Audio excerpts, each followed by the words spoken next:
اور میرے پیارے بھائی اور بہنوں، السلام علیکم۔ وہ جو خواب تھے میرے ذہن میں نہ میں کہہ سکا نہ میں لکھ سکا، وہ جو خواب تھے میرے ذہن میں نہ میں کہہ سکا نہ میں لکھ سکا، کہ زباں ملی تو کٹی ہوئی کہ قلم میرا تو ٹکا ہوا۔ آج کا دن 5 فروری ایک عام دن نہیں بلکہ ایک عہد کی تجدید کا دن ہے، ایک وعدے کو دہرانے کا دن ہے۔ یہ وہ دن ہے جب ہم اپنے کشمیری بہن بھائیوں کی قربانیوں کو یاد کرتے ہیں، ان کی تکلیفوں کو محسوس کرتے ہیں اور دنیا کے سامنے ایک بار پھر اعلان کرتے ہیں کہ کشمیر اکیلا نہیں، کشمیر اکیلا نہیں۔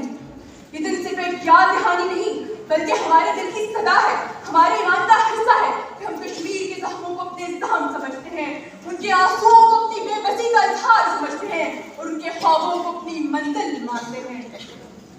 کہاں گئی وہ صبح بہاراں وہ شام کی خوشبو، کہاں گئی وہ ندی کنارے ہستی گاتی سنگیاں، یہ کون ہے جو رات کے سناٹے میں سسک رہا ہے، یہ کس کے لہو کی سرخی چناروں پر جم گئی ہے۔ یہ کشمیر ہے جہاں ہر دن ماتم کی صبح ہوتی ہے، جہاں ہر رات چسکیوں میں ڈوبی ہوتی ہے۔ یہ دن ہمیں یاد دلاتا ہے کہ ہم خاموش نہیں رہ سکتے، یہ دن ہمیں بتاتا ہے کہ کشمیر ہم سے الگ نہیں ہے، یہ دن ہمیں جھنجھوڑتا ہے کہ یہ وقت سو جانے کا نہیں ہے بلکہ جاگنے کا ہے۔ تکبیر تو اب بھی ہوتی ہے مسجد کی فضا میں ظاہر، تکبیر تو اب بھی ہوتی ہے مسجد کی فضا میں ظاہر، جس ضرب سے دل دہل جاتے ہیں وہ ضرب لگانا بھول گئے۔ پہلی بار 5 فروری 1990 کو پاکستانی عوام نے اس دن کو منایا تھا جب کشمیری بھائیوں کے ساتھ یکجہتی کا اظہار کیا گیا، ہاتھوں کی زنجیریں بنائی گئی، شہیدوں کو خراج عقیدت پیش کیا گیا، آزادی کی گونج بلند کی گئی۔ یہ دن ہمیں قائد اعظم محمد علی جناح کا وہ فرمان یاد دلاتا ہے کہ کشمیر پاکستان کی شہرت ہے اور ایک ذمہ دار قوم اپنی شہرت پر دشمن کا قبضہ برداشت نہیں کر سکتی۔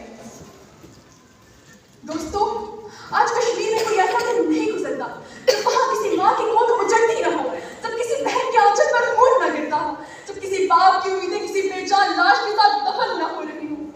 کبھی دیکھی ہے وہ ماں جو اپنے بیٹے کے خون میں بھیگی قمیص سینے سے لگا کر راتیں گزارتی ہے؟ کبھی سنی ہے وہ چیخ جو ایک باپ اپنے بیٹے کے جنازے کرواتا ہے؟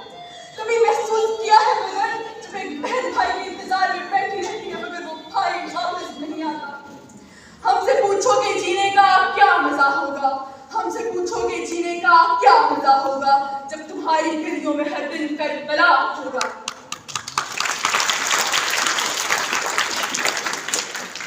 کشمیر کی کہانی صرف ایک زمین کے ٹکڑے کی کہانی نہیں، یہ لہو میں ڈوبی ایک داستان ہے جہاں ہر گھر میں ماتم ہے، ہر گلی میں جنازہ ہے اور ہر آنکھ میں ایک سوال ہے، آخر کب تک؟ آخر کب تک ہمارے پیارے یوں شہید ہوتے رہیں گے، جنازہ اٹھاتے رہیں گے؟ کب تک ہماری آزادی میں سلب رہیں گے؟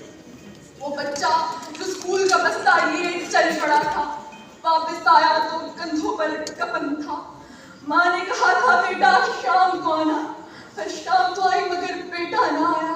وہ باپ جو بازار میں کھڑا چادر بیچتا تھا، بیٹی کی میگن پر خون کے آنسو روتا تھا، وہ بہن جو بھائی سے گڑیا کے لیے ضد کرتی تھی، اب بھائی کی کمر پر بیٹھ کر سدک رہی تھی۔